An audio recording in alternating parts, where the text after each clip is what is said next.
చూస్ country delight, live better. ఇప్పుడే country delight యాప్ని download చేసుకోండి. ఇప్పుడు ఈ సక్సెస్లు ఫెయిల్యూర్స్ అనేటువంటి కామన్గా వచ్చినా సరే కాస్ట్ ఆఫ్ ప్రొడక్షన్ పెరగటం అనేటువంటిది ఒక పెద్ద మ్యాటర్.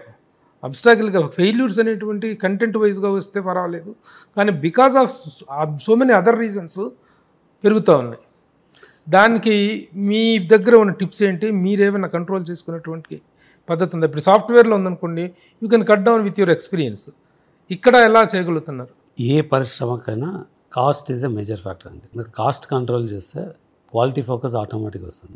ఖర్చు తగ్గించాలంటే తగ్గించడం కదా, బెస్ట్ క్వాలిటీ రీజనబుల్ కాస్ట్లో ఎలా తెస్తామన్న ఆలోచన ఉంటే చాలు, అన్నీ ఆటోమేటిక్గా సెట్ అవుతుంది. అది లేదు, ఇది ఇంతే, దీనికి ఇంత ఖర్చు పెట్టాల్సిందే అంటే మీకు కంట్రోల్ లేని చోట క్వాలిటీ కంట్రోల్ కూడా రాదు. కాస్ట్ కంట్రోల్ అంటే క్వాలిటీ కంట్రోల్ చేయడం ఈజీ. ఇక్కడ కంట్రోల్లోకి కంట్రోల్లోకి తీసుకోగల పరిస్థితులు ఉన్నాయా అంటున్నాను. కంట్రోల్ లేకుంటే చేయకూడదు అన్నది, అది ఆ డెసిషన్ చాలా క్లియర్గా తీసుకున్నారు ఆల్రెడీ గతంలో వచ్చిన ఎక్స్పీరియన్సెస్ దృష్టి. అట్లాగే ఈ మధ్య కాలంలో మీ పేరు సినిమా ఇండస్ట్రీలో బాగా వినిపిస్తుంది. సినీ కార్మికుల సమ్మె విషయంలో, సినీ కార్మికుల సమస్యల పట్ల కానీ, జరిగిన 18 రోజుల సమ్మె విషయంలో కానీ మీరు ఇచ్చిన కొన్ని స్టేట్మెంట్స్ సెన్సేషన్ అయినాయి. ఎందుకు మీరు ఆ స్టేట్మెంట్స్ ఇవ్వాల్సి వచ్చింది? సాఫ్ట్వేర్ కంపెనీలకు, సాఫ్ట్వేర్ ఎంప్లాయీస్ కంటే ఎక్కువ వస్తున్నాయి వీళ్ళకి అనేటువంటి స్టేట్మెంట్ చాలా సెన్సేషన్ క్రియేట్ చేసింది. చాలా సింపుల్గా చెప్తానండి మీకు. నేను మా నుంచి చాలా బకాయిలు ఉన్నాయి, ₹1 దాకా అని చెప్పి ఒక ప్రచారం నడిచింది. అప్పుడు నేను ఒక పేపర్ రిలీజ్ చేసిన. 12 నెలల్లో రోజువారీ వేతనాలు ఇవ్వడం, ఓన్లీ రోజువారీ వేతనాలు దాదాపుగా 60 కోట్లు ఇచ్చినాము. రోజువారీ వేతనాలు 12 నెలల్లో, 12 months, లాస్ట్ 12 monthsలో 58 పాయింట్స్ అంటే రఫ్లీ అబౌట్ 60 crores ఓన్లీ డైలీ బత్తాలు, డైలీ వేజెస్ వాటిని బత్తాలు అంటారండి సినిమా భాషలో. డీటెయిల్గా ఇచ్చినాను, ఏ కేటగిరీకి ఎంత ఇచ్చినాను. ఒక ఎగ్జాంపుల్, ఒక డ్రైవర్ అన్న తీసుకోండి, మాక్సిమం మేము ఒక 50 నుంచి 60 మంది డ్రైవర్స్ వాడతాం. దాంట్లో more than 3 crores డ్రైవర్స్కి ఇచ్చినాం. more than 3 crores డ్రైవర్లకి. నా దగ్గర సాఫ్ట్వేర్ కంపెనీ రన్ చేస్తున్నాను. మా ఎంట్రీ లెవెల్ 3 లక్షల్లో ఉంటుంది. హయ్యర్ సైడ్ ₹1 ఉండొచ్చు, కోట్లు చాలా తక్కువ మంది ఉంటారు, 70 లక్షల కొంతమంది ఉంటారు, 50లో ఇంకొంచెం ఎక్కువ ఉంటారు, 25లో చాలామంది ఉంటారు. ఎంట్రీ 3. బట్ నా యావరేజ్ శాలరీ అనేది తీసుకుంటాం మేము. Average salary about 7 lakhs, 7 to 8 lakhs ఉంటుంది. ఎవరో ఇలా జర్నలిస్ట్ మాట్లాడాడంటే అంటే ఆయనకి అవగాహన ఎంత తెలియదు.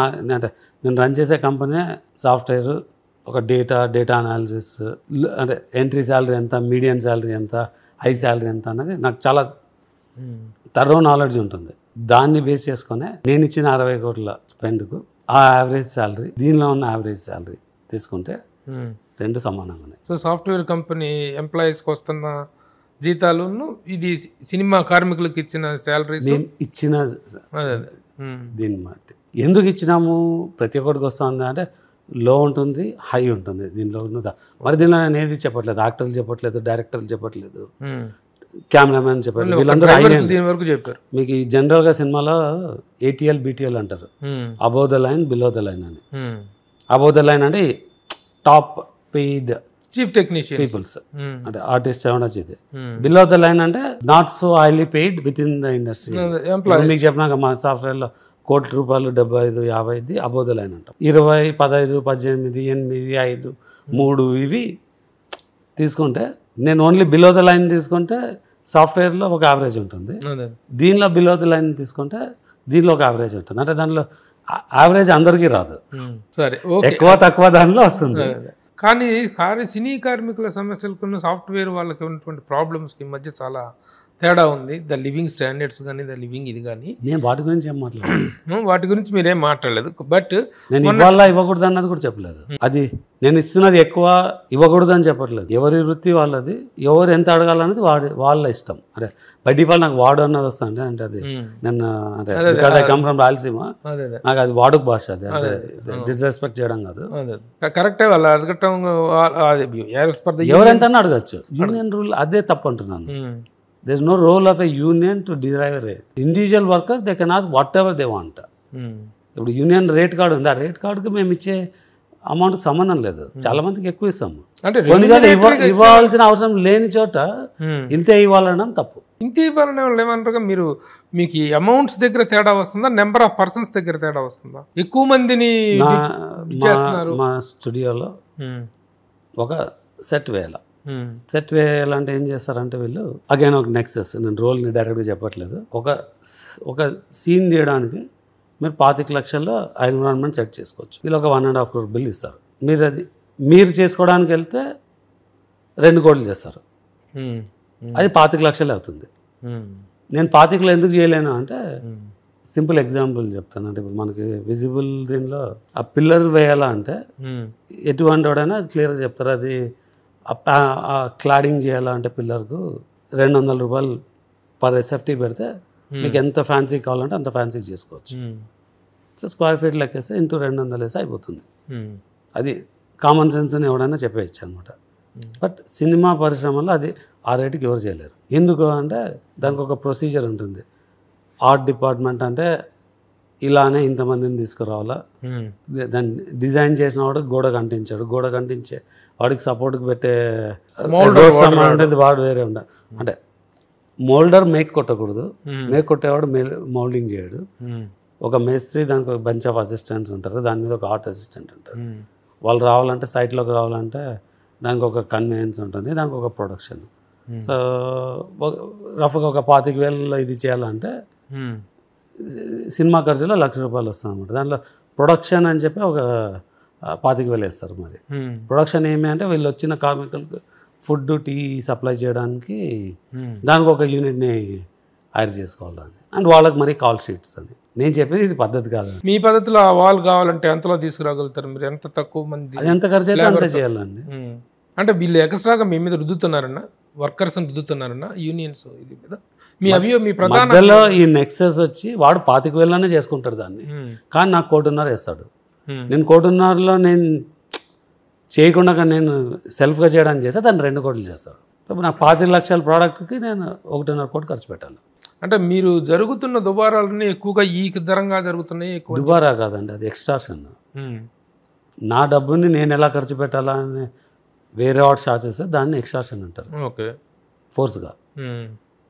అంటే మీరు are questioning the existence of the unions అనేటువంటి వాటి యొక్క ఉనికిని ప్రశ్నించే స్థాయిలో ఉంది. Questioning the role of a union. You're questioning the role of union, the role of the existence of union చేయట్లేదు.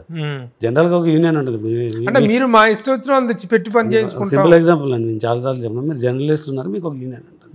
మీ యూనియన్ ఏమి మీ వెల్ఫేర్, ఇన్సూరెన్స్ చేయడము, లేదంటే మీకు ఒక సొసైటీగా అయ్యి ల్యాండ్ బ్యాంక్ ఐడెంటిఫై చేసి ఇండివిజువల్ ప్లాట్స్గా చేయడము, లేదంటే ఒక అవేర్నెస్, జర్నలిస్ట్ అంటే ఏం చేయొచ్చు అన్న అవేర్నెస్కో, లేదంటే మీకు ఏదైనా ఒక ఆపద వస్తే ఎవడో బెదిరిస్తే మేమంతా ఉన్నాం వచ్చి నిలబడ్డానికి అనేది, that is the typical role of a union or a society.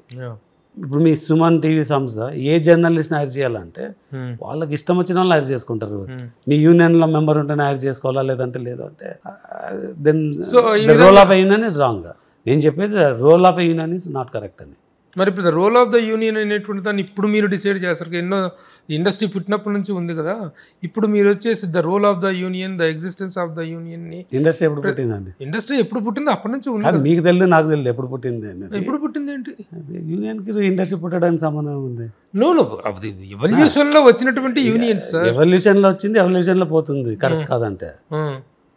అంటే మీకు అంటే మీరు మాకు ఇక యూనియన్లు వద్దు, రోల్ ఆఫ్ ద యూనియన్ మాట్లాడుతున్నాను నేను. యూనియన్ ఎంప్లాయీస్ మాకు వద్దు, సినిమా ఎంప్లాయీస్ వద్దు, మేము సొంతంగా చేసుకుంటాం. మరి ఇది మీరు దీన్ని అనుకూలంగా చెప్తున్నారు. Role of a union cannot dictate whom I have to hire. That's a constitution. అది జరుగుతుందా? చెప్తున్నాను నేను. ఆ విషయంగా మరి మీరు ఆ ఫెడరేషన్ వాళ్ళని ఎవరినైనా మాట్లాడారా? దీని మీద ఛాంబర్ ప్రతిస్పందన ఏంటి? ఛాంబర్ మీకేమీ సహాయంగా నిలబడలేదా? అంటే ఇక్కడ ఒక మూసల్లో జరిగిపోతుంది. ఎవరికి చాలామందికి నచ్చట్లేదు, కానీ ఎవరు మాట్లాడట్లేదు. మేబీ నాకు చెప్పినా కదా, 100 కోట్ల పైన నేను పోగొట్టుకున్నాను కాబట్టి నాకు ఆ బాధ ఏమో తెలుసు. దాని రీజన్స్ ఏమని వెతికితే నాకు కనిపించిన ప్రాబ్లమ్స్లో ఇది ఒక problem. One of the problems. One of the major I mean to say one of the problems. That's the core problem. Core problem. Okay, one of the major problem. If you don't have a control on quality, okay. If you don't have a control on production, will not have a control on quality.